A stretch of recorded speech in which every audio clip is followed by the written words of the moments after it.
capítulo 17.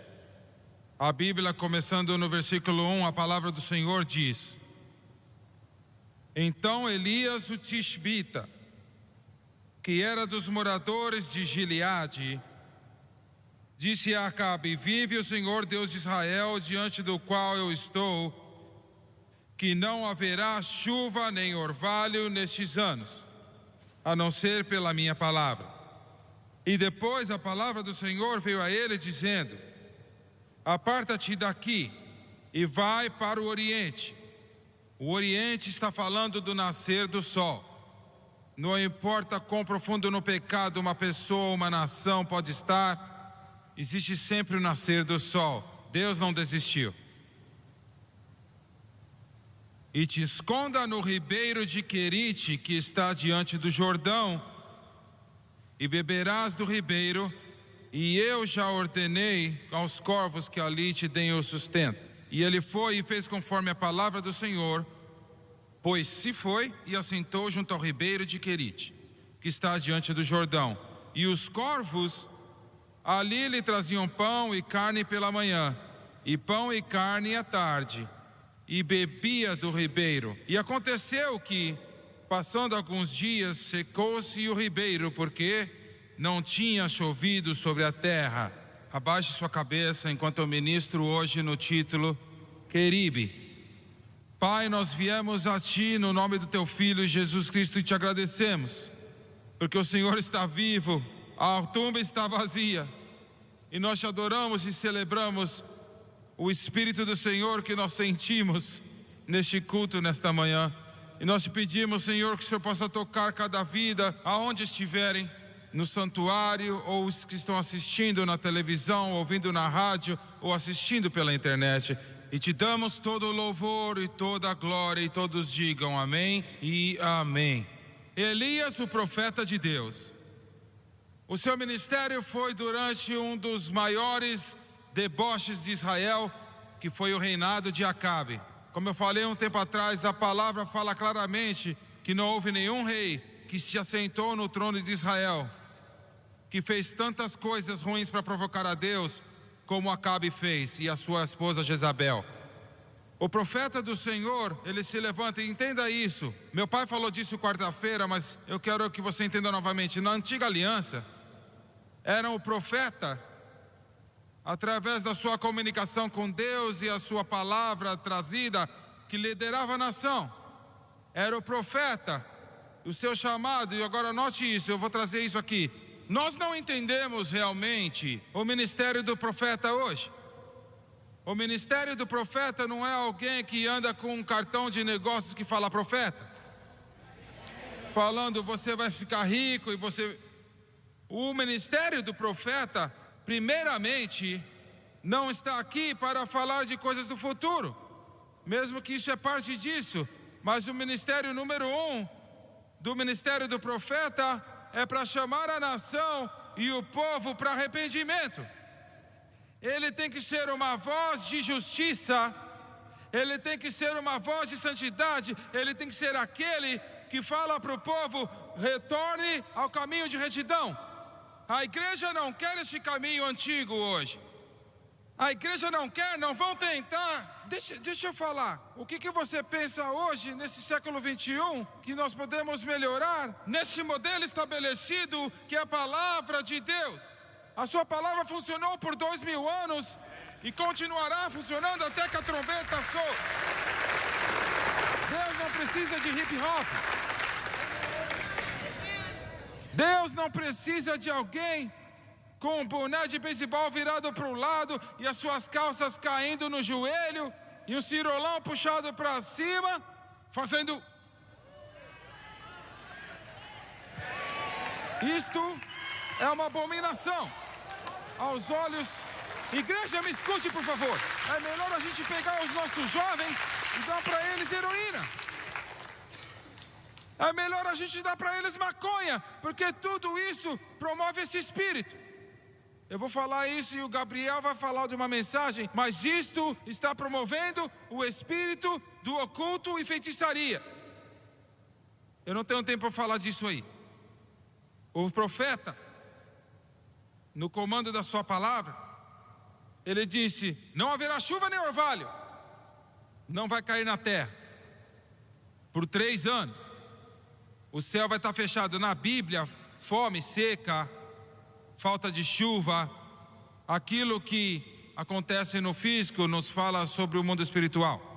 Uma fome natural, uma seca, é uma imagem da condição espiritual de uma nação.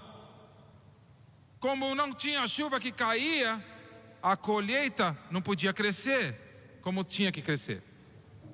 Isso quer dizer que o animal, a ovelha, o gado, todos os animais não podiam ter a água. Isso faz a vida difícil. Eu lembro muitos anos atrás, quando a pior fome que já aconteceu no continente africano,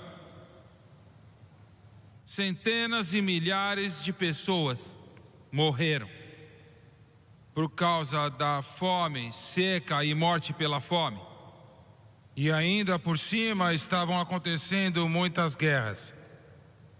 De acordo com as Nações Unidas, o maior campo de refugiados na história do mundo conhecido foi no meio de um deserto do Sudão. Nós angariamos fundos e compramos centenas de toneladas de milho para trazer para esse campo de refugiados. Eu nunca vou esquecer, indo lá, nós viajamos para Khartoum, a capital de Sudão. Passamos uma noite e levantamos às 3 da manhã. Pegamos 2 aviões pequenos, viajamos para o meio do deserto e descemos no deserto. A pista era o deserto. O chão era tão seco, parecia concreto porque não havia umidade. Cheio de rachaduras, era inacreditável. E nós pegamos as câmeras, equipamentos de televisão e as pessoas. E haviam 2 picapes da Toyota. E quando eles nos pegaram, eu estava meio espantado, porque pendurado em cada porta do carro tinha um estepe. No teto tinha outro estepe. E no capô também outro pneu. E nós saímos dirigindo. Quando nós chegamos lá, não havia estradas nenhuma. Ponto. Estávamos no meio do deserto. Agora deixa eu te falar. Era um calor, era tão quente, você não tem ideia. Nós tivemos 11 pneus furados tentando chegar naquele campo de refugiados. 11 pneus furados. E finalmente nós chegamos lá na entrada daquele campo de refugiados. E eu não tenho palavras para eu tentar começar a descrever para você. Era tão grande, era como se uma porção da humanidade tinha sido jogada no meio do nada. E esses eram africanos de todo lugar da África, de outras nacionalidades e tribos e línguas. Nós tínhamos que andar na frente, havia um lugar que você assinava e se ele pudesse te dar um passe para você entrar. E eu nunca vou esquecer a primeira vez que eu vi isso na minha vida. Estávamos lá e alguém que está morrendo de fome, eu não tenho palavras para descrever o horror. Primeiramente, ele não é o que você pensa. Quando eu olhei, a primeira coisa que chamou minha atenção foi milhares de pessoas com cabelo laranja. E era por causa, eles explicavam para mim, porque eles não tinham as vitaminas e os nutrientes, então o cabelo ficava laranja. Eles estavam literalmente puxando todos os tipos de raízes que eles podiam encontrar antes de chegar nesse campo, tentando ferver e comer uma raiz. E as crianças é o que chama a sua atenção, porque eles comem qualquer coisa que eles podem encontrar no chão. Eles comem coisas que são poluídas, cheias de parasitas. E é algo muito estranho. Você pode ver as suas costelas, você pode contar as costelas, e a sua barriga é inchada por causa de todas as parasitas e larvas. E eu estava assistindo isso e eu nunca vou esquecer essa mulher. Eu não sei quantos anos ela tinha, com fome, seca, e isso tudo muda o seu rosto e a sua feição. Eu nunca vi tantos olhos, pessoas que estavam vivendo, mas seus olhos estavam mortos. Eles estavam esperando pela morte.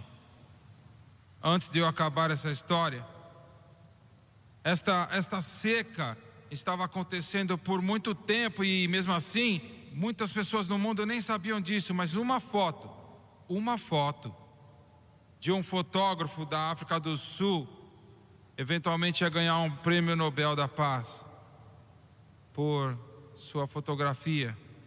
Ele saiu de Joanesburgo e foi para as Nações Unidas, perto da área onde a fome estava.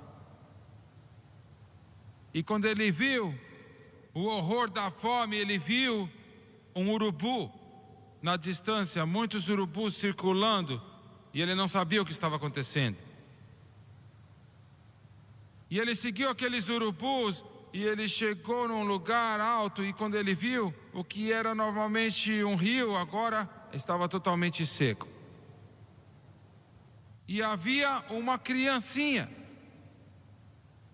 de 7 ou 8 anos de idade tentando chegar neste acampamento que as Nações Unidas tinham montado para pegar alguma comida, e essa criança, a sua condição fraca, finalmente não podia andar mais e caiu, estava sentada nesse chão seco.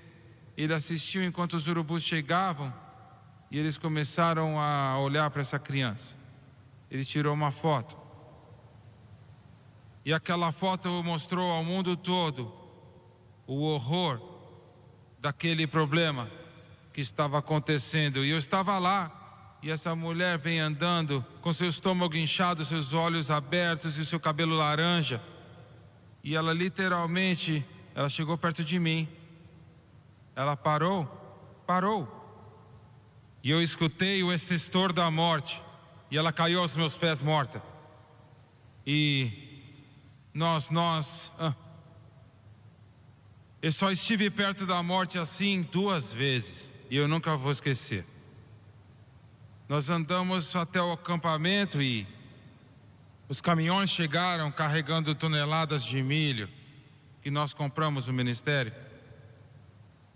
E eles começaram a se achegar e parecia um formigueiro. Foi como se o chão tivesse aberto e saíam seres humanos de dentro. Quando eles descobriram que comida estava chegando, e uma pessoa que está prestes para morrer, eles não correm, eles se arrastam. E assistimos eles chegarem na fila, e eles tinham tipo umas latas de café, e eles enchiam essa lata de milho que eles iam amassar e fazer a sua farinha, que é o que eles comiam. E estávamos lá assistindo eles receberem, e eu nunca vou esquecer. Tinha um menininho, eu não sei quantos anos ele tinha, provavelmente 7 ou 8, cabelo laranja, o pouquinho de cabelo que ele tinha sobrado. O estômago estava alto por causa das parasitas, e as suas perninhas, você podia ver as rótulas do joelho. Era como se eles só tivessem folhas de papéis nas suas pernas.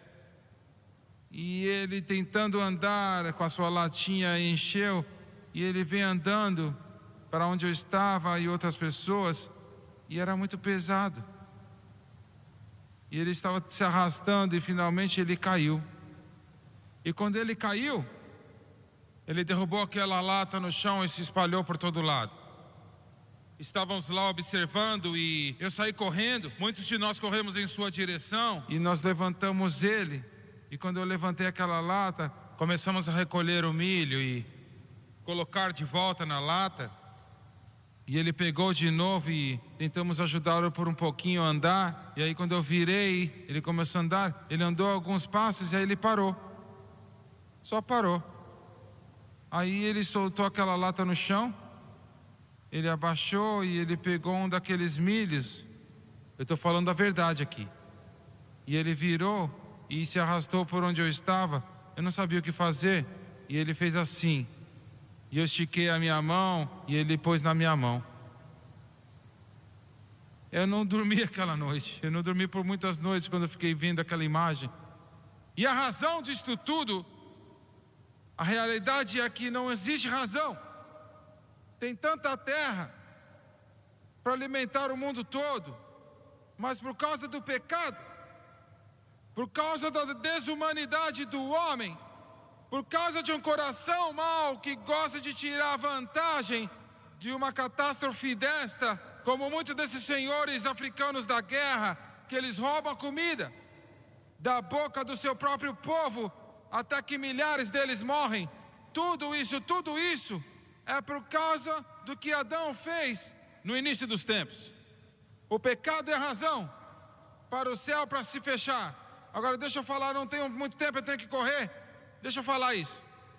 Espiritualmente falando, se você tem alguma coisa do Senhor na sua vida, então você pode reconhecer, pelos últimos anos, os céus estão sendo fechados. Não tem uma chuva fluindo, uma chuva espiritual. E essa chuva que flui fala de vida.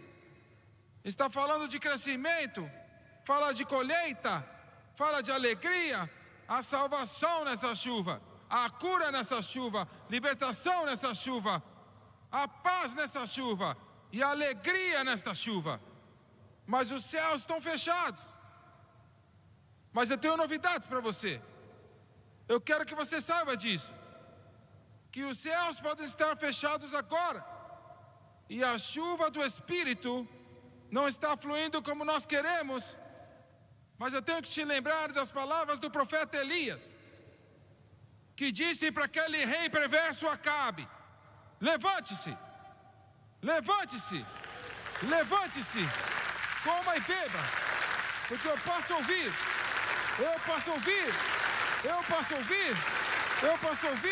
o som de abundância de chuva. A chuva está vindo, a chuva está vindo, a chuva está vindo, a chuva está vindo, a chuva está vindo. Oh, igreja, o mover de Deus está chegando. O Senhor nos falou nesta manhã que o óleo da vitória está fluindo, aleluia. Por enquanto é só uma garoazinha aqui, mas deixa eu te falar, uma tempestade está chegando. Eu vou te falar, uma tempestade está chegando, os céus vão se abrir. Você está duvidando de mim? Eu disse, os céus vão se abrir. Não importa o que acontece em Washington, os céus vão se abrir. Não importa o que uma igreja apóstata diz, os céus vão se abrir. E haverá não somente um pouquinho de chuva para nos levar, mas haverá uma chuva abundante. Aleluia! Uma abundância, abundância, abundância, abundância.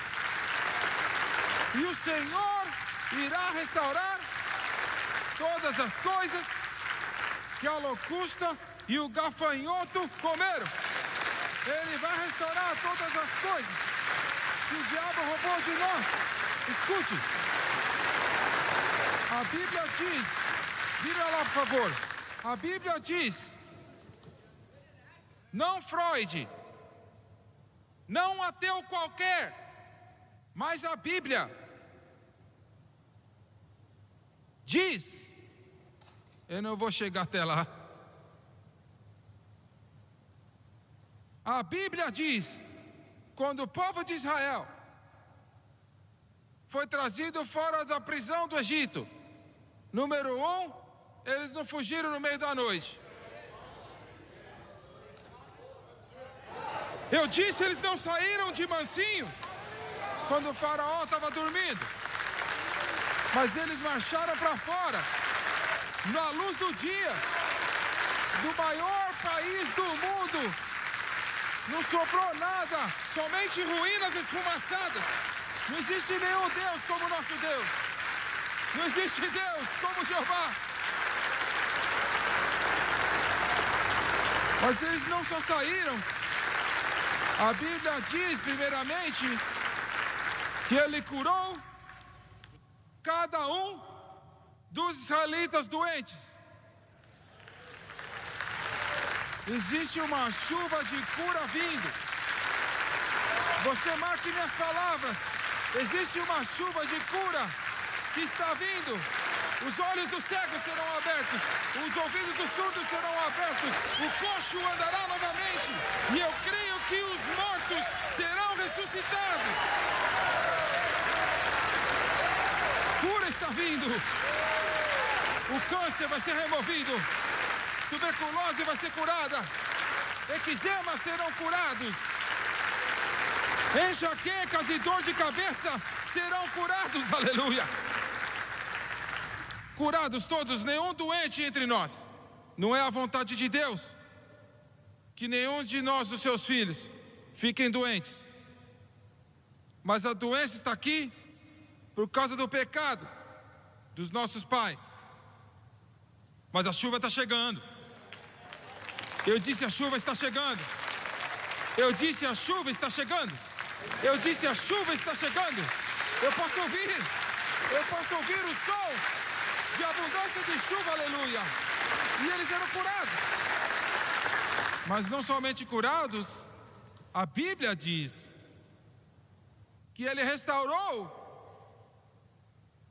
toda a juventude e a vitalidade de todos que eram velhos. Em outras palavras, não havia ninguém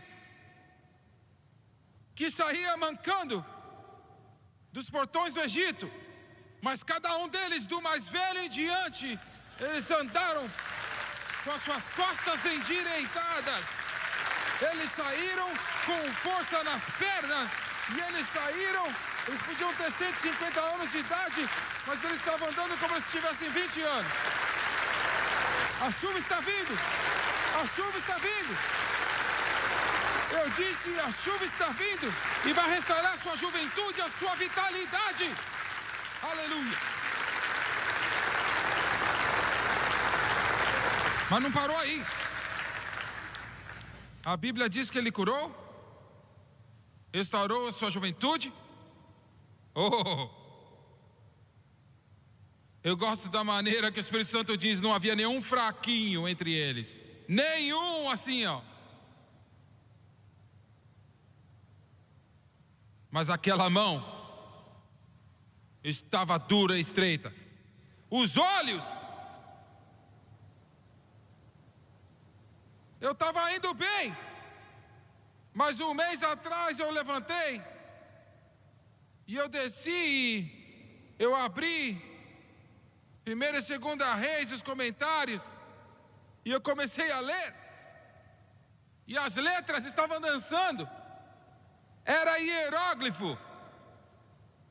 Era chinês. E eu estou tentando procurar algo. Mas existe um dia que vai chegar. Eu disse, haverá um dia que os olhos vão ver. Os olhos vão ver como as águias vêm, aleluia. Porque o Senhor restaura, aleluia.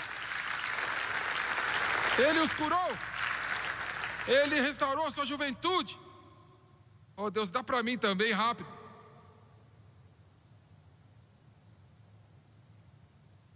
Sabe, eu não tenho 60 anos ainda, eu estou quase lá, mas às vezes parece que eu tenho 90.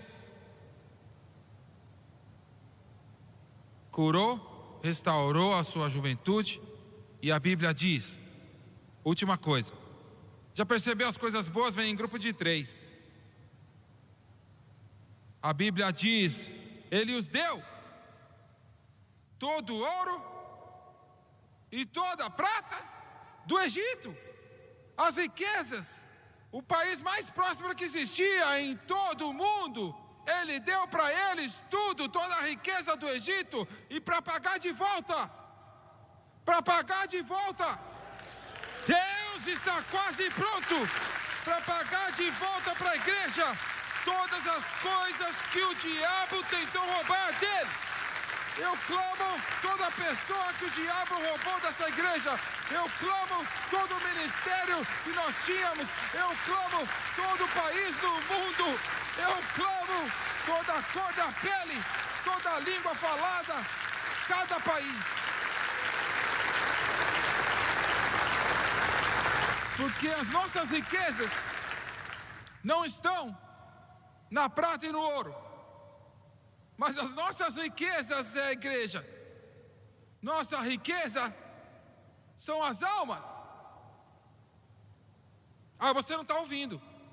Eu disse, as nossas riquezas são as almas daqueles que estão perdidos e no seu caminho para o inferno. Eles não sabem ainda, mas eles estão prontos para ter uma explosão na sua alma. Eles estavam mortos em pecado e transgressões, mas agora eles estão vivos. E eles estavam cantando também. Primeira coisa que acontece quando você é salvo, o Senhor te dá uma canção. Mesmo que você não cante. Maravilhosa graça, que som lindo. Você entende que na sexta, na maratona, no meu turno, 2 pessoas ligaram para dar doações e falaram: não sou salvo, alguém pode orar comigo?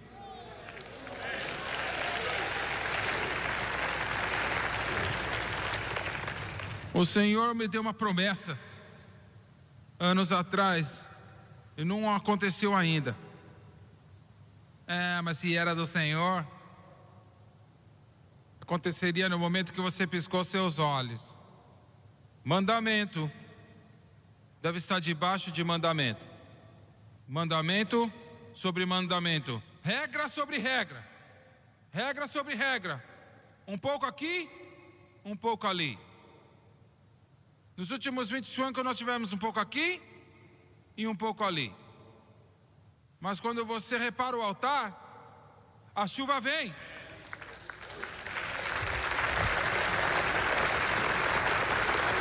Eu não quero nem tentar falar mais disso porque é muito bom. Eu não quero correr muito, mas deixa eu te falar o que aconteceu sexta-feira na maratona. Bom, deixa eu acabar uma história primeiro antes que comece outra. Tá vendo? Eu tive um momento de velhinho de novo. Ele me deu uma promessa. Nós estávamos tendo oração aqui. Onde é? No prédio da administração, tá vendo? Esse é outro momento de velhinho. No segundo andar, a minha memória não está muito boa ultimamente. E estávamos orando. O Senhor falou para mim e disse: o dia virá. Falando dessa igreja, deixa eu parar um pouquinho e falar isso aqui. Isto aqui não é somente uma igreja.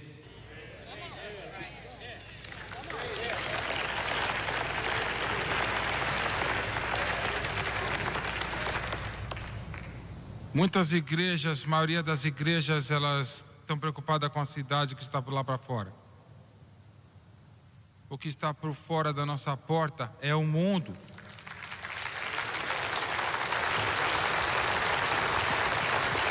Nós já falamos isso antes, mas eu vou falar de novo. Que a gente não fala bastante para que possa estar na sua cabeça. As pessoas que assistem a nossa televisão, esses últimos programas, eu voltei de Oregon agora. Eles têm a maior concentração de membros online. Eu acho que 90% dos visitantes eram membros online do Centro Familiar de Adoração. É isso que eles disseram, e eu não estou falando eu estou falando todos eles. Eles vieram para mim e falavam: nós estamos morrendo. Não tem lugar para ir numa igreja onde eu moro.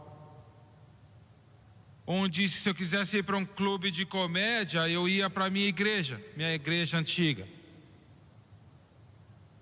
O outro disse: olha, esse homem se levantou e veio falar comigo. Ele serviu ao Senhor por anos. Ele disse: eu finalmente cheguei no momento que eu não posso mais, vou entrar naquela igreja da igreja que eu ia, porque não era uma igreja. E eles começaram a falar: você não sabe quão sortudos vocês são em Baton Rouge. E eles sabem quem vocês são. Ele disse, eu tive 2 no mesmo dia, numa noite, sexta-noite. Eles falaram: quem é aquele cara na frente que toda vez que o Espírito começa a mover, ele começa a fazer um helicóptero? E ele nunca fica tonto. Ah, esse é o Steve. E ele nunca fica tonto? Não! Eles até me perguntaram de você. Eles falaram: e aquela moça que senta na frente do coral, 5 para dentro? Ela está sempre sorrindo. Ela parece uma vovó de Israel. É isso mesmo.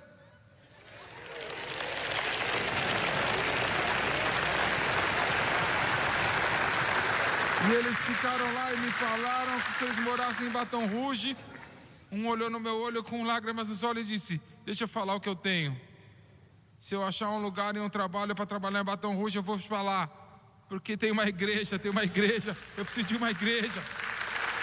A televisão é muito boa, mas eu quero, não se esquecendo, a Assembleia dos Seus Santos. E o Senhor, estávamos orando, e o Senhor falou comigo: músico, venham à frente, por favor. Porque eu não quero passar aqui a provisão. Eu não quero, Deus vai prover tudo que você precisa. E o Senhor falou comigo e disse: o dia está chegando que o Centro Familiar de Oração, este povo, dirigindo na Blue Bonnet, somente o Senhor, olha, isso é Deus. Quando nós compramos essa propriedade, eu acho que a gente comprou em 1978, 1980. O irmão Edson nos ajudou a comprar isso. O cara não vendia pra gente. Não tinha nada aqui, mas onde estávamos haviam vacas. Boa. Lá no prédio da administração, havia um celeiro estragado. Aqui na frente, aqui atrás da escola, um estande de tiro. Estávamos andando e olhando essa propriedade e as balas começaram a voar na nossa cabeça.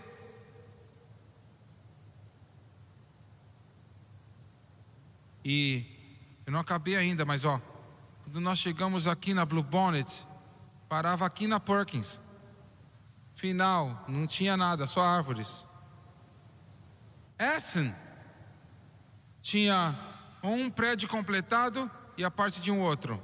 Canel 33 tinha sido construído e o hospital tinha acabado e estava acabando na fase 1. Isso aqui era Baton Rouge do Sul, não tinha ninguém aqui. E quando nós compramos essa propriedade, eu posso lembrar as pessoas, a gente estava lá no Mall City agora. Se você vai lá, você tem que ter uma AK-47, uma 357, um tanque de guerra, um F-16 e um soldado só para você chegar no seu carro. É o centro de drogas aqui de Baton Rouge agora. E não descarte os pequenos começos. E o povo perguntava: o que vocês estão fazendo aqui? Não tinha nada aqui. Não tinha nenhum lugar para comer. Não havia nada. E nós começamos a construir esse prédio.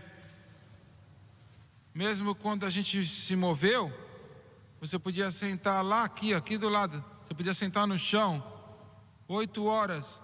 Provavelmente contava nas 2 mãos o número de carros que passavam. Porque era uma rua sem saída, não tinha lugar para ir. E eles falavam: você é louco. Agora, Blue Bonnet atravessa a cidade inteira até o Dick. E é a rua que tem mais acesso e tráfego de carros em toda a cidade de Baton Rouge. E o Senhor, isto 25 anos atrás. E o Senhor disse: eles vão dirigir sem pensar na sua alma.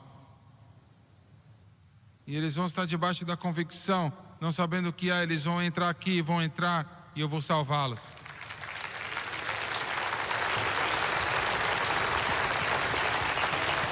E a segunda coisa que ele disse foi, isso já aconteceu uma vez.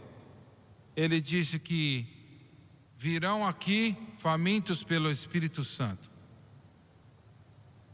E ele disse, eles virão e entrarão naquela porta. E o momento que eles pisarem aqui, eu vou batizá-las com o Espírito Santo. E isso já aconteceu. Isso já aconteceu. E a última coisa que ele disse, eles virão, eu lembro a terminologia, eles virão do norte, do sul, do leste e do oeste.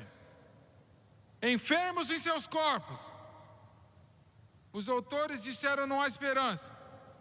E eles vão dirigir até aqui. E o Senhor disse, antes deles saírem dos seus carros, eu vou curá-los.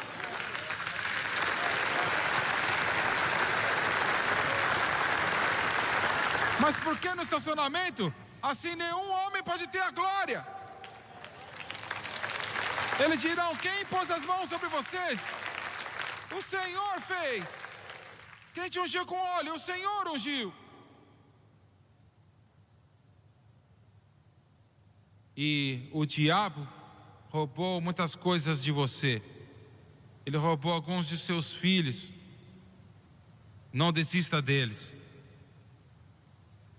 Talvez você nem saiba onde eles estão agora. Talvez você não ouviu. Nós recebemos mais e mais nas maratonas pessoas que pedindo oração, eles falam, eu não tenho ouvido do meu filho e da minha filha por 10 anos. Eu não sei onde eles estão. O Senhor sabe. Eu disse, o Senhor sabe. E assim como os céus foram fechados, o profeta falou uma bênção. Mas eu não entendo, Doni. Acabe ainda estava no trono. Isso era Deus falando.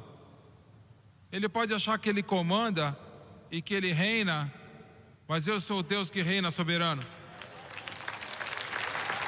Levante-se nesta manhã, por favor, todos levantem-se.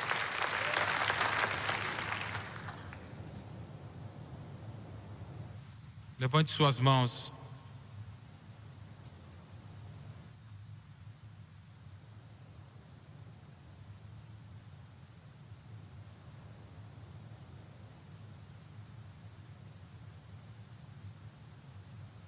Aleluia.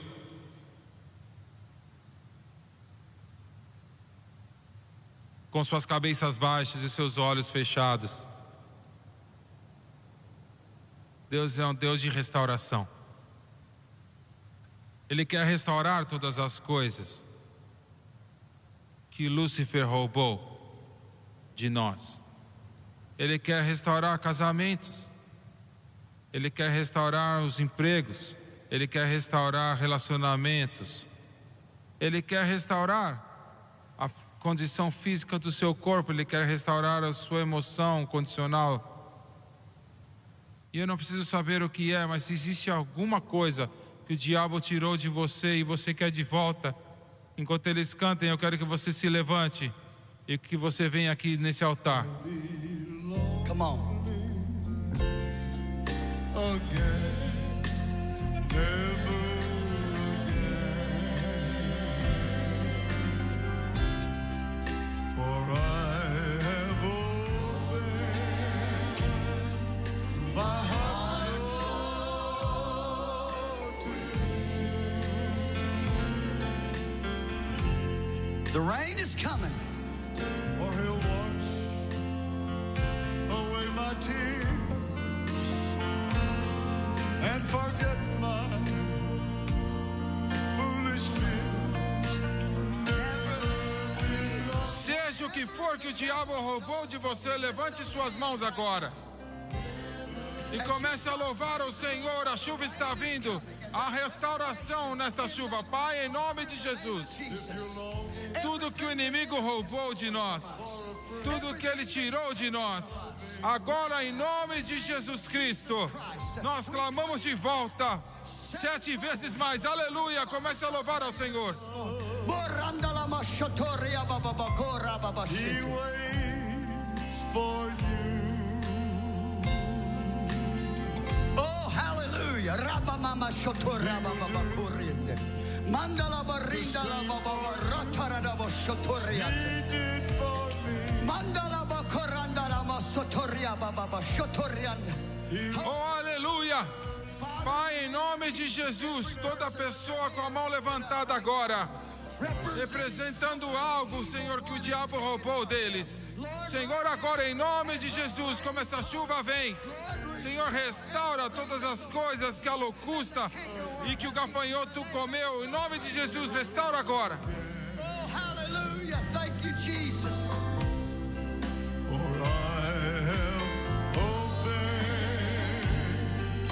my heart's door to Him. Oh, rinda la mama, rinda la ma sopra mama caria baba. For I'll brush away my tears. O choro pode durar uma noite, mas a alegria vem pela manhã. O choro pode durar uma noite, mas a alegria vem pela manhã, aleluia.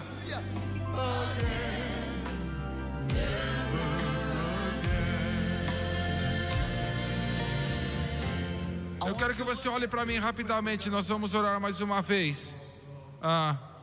Segunda e terça. E eu sei que alguém me disse isso outro dia, ele falou, sabe, é muito difícil você levantar dinheiro quando a escola começa, sabe, se é a vontade de Deus, nunca existe um bom tempo. É sempre, sabe, o diabo sempre tem uma desculpa. Ele sempre tem um mar vermelho, ele sempre tem uma mentira, mas nós sempre temos o Senhor.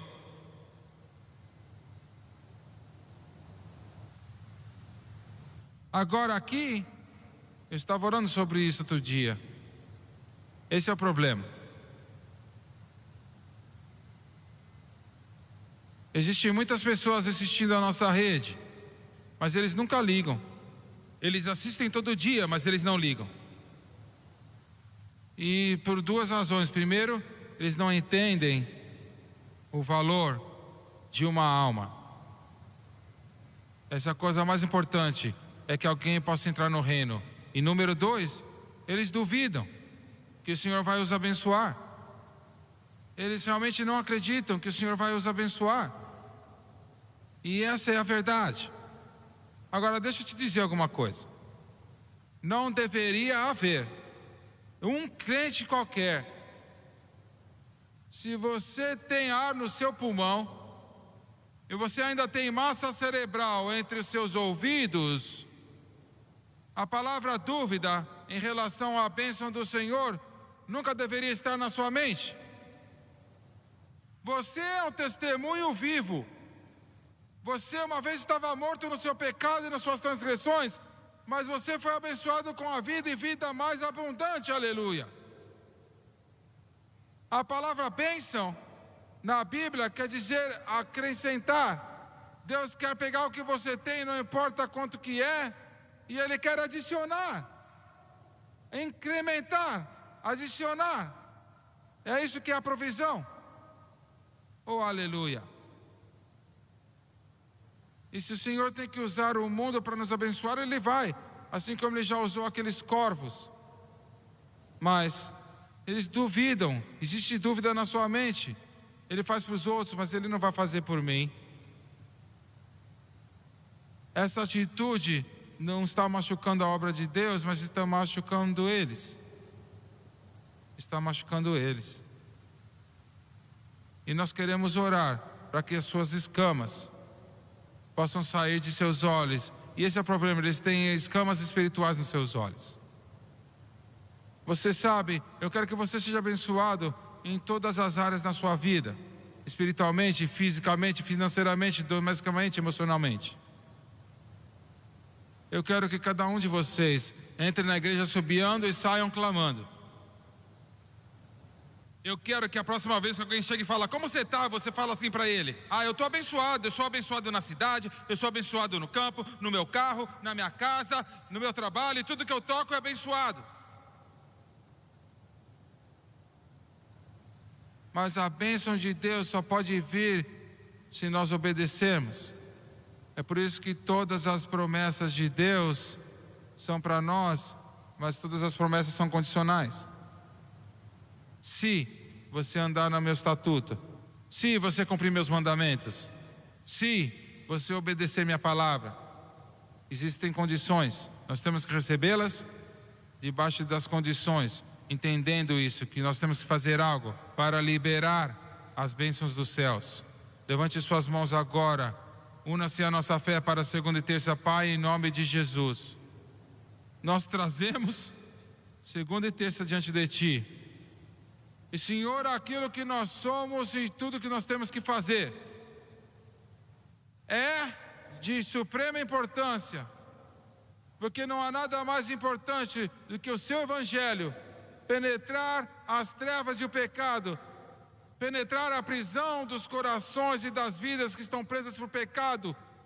E Senhor, o Senhor nos chamou, e o Senhor chamou esta igreja para ir a todo mundo e pregar o Evangelho.